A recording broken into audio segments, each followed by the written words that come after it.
साथियों, आइए मेरे इस YouTube चैनल यूनिक स्टडी में आप सभी का तहे दिल से आभार व्यक्त करता हूं।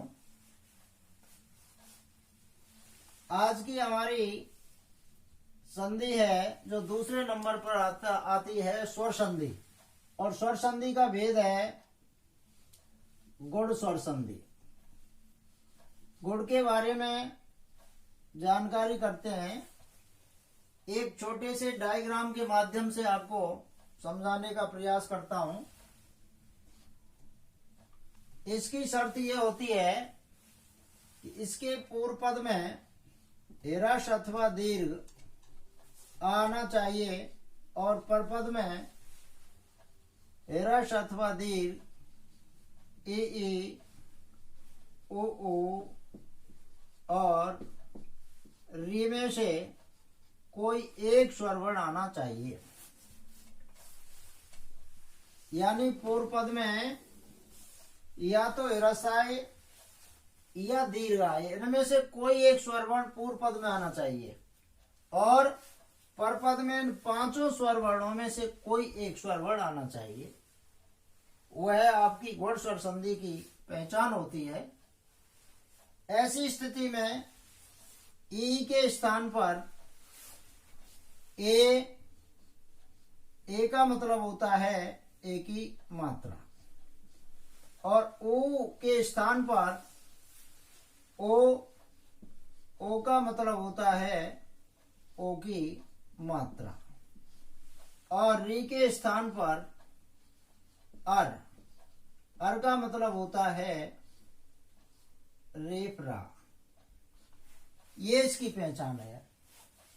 जैसा कि दीर्घ स्वर संधि में दीर्घ आ, दीर्घ ई या दीर्घ उ से संधि पहचानते हैं, यहाँ आपको फोकस करना है इन तीन मात्राओं पर। ए की मात्रा होगी शब्द के बीच में, या ओ की होगी, या रेफरा होगा, तो आपको फौरन समझ जाना है कि इसमें गुण स्वर संधि है। संधि युक्त शब्द से ही संधि का नाम पहचान लेते हैं, और संधि विच्छेद करके भी संधि का नाम पहचान लेते हैं इन वर्णों के माध्यम से। जैसे हम देखते हैं, एक एग्जाम्पल लेते हैं। जैसे देखिए, आपका इनमें से कोई सा भी ले सकते हैं।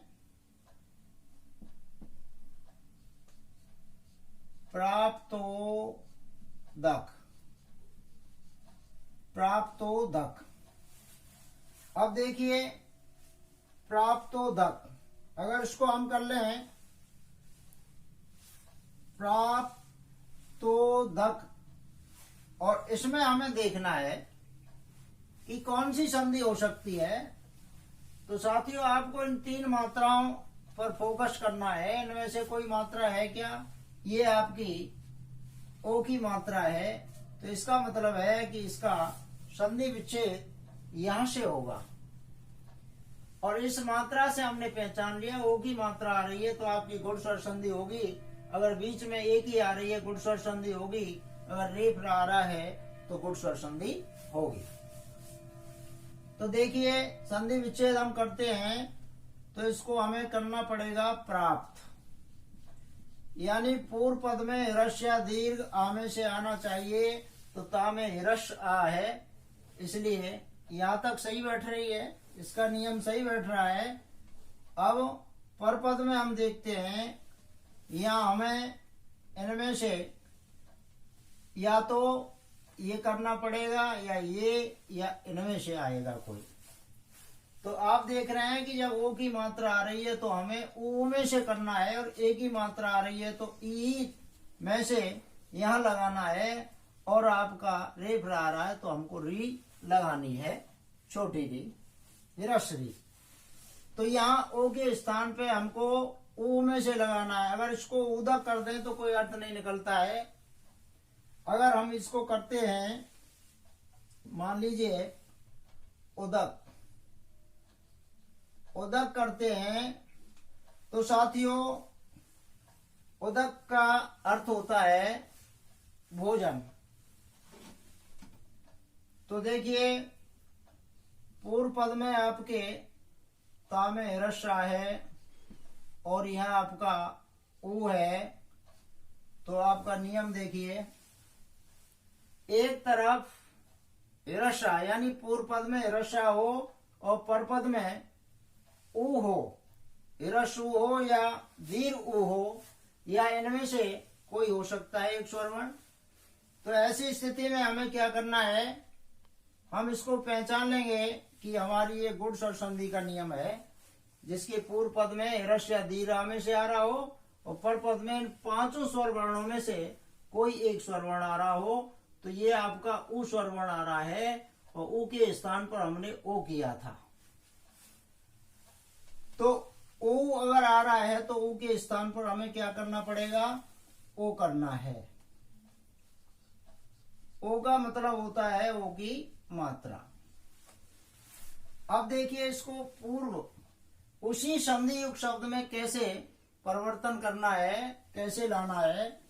तो ऊपर से आपने जो यहाँ लिए हैं इनको हटा देंगे, यहाँ से आ हटा दिया, प्राप्ति रह गया, यहाँ से ऊ हटा दिया और ये आपका दक रह गया। प्राप्त और दक इन दोनों के बीच में ओ की मात्रा जोड़ दी, तो प्राप्त तो दक शब्द आपका आ गया। तो हम साथियों दूसरा उदाहरण लेते हैं, जैसे सूर्योदय। सूर्योदय, अब देखिए आपको दिखाई दे रहा है कि यहाँ ओ की मात्रा आ रही है, ओ की आ रही है, तो इसके परपद में हिरस या दीर्घ ऊ में से कोई न एक स्वर वर्ण होगा और पूर्व पद में हिरस आ होगा ही। तो यहाँ हम सूर्य करते हैं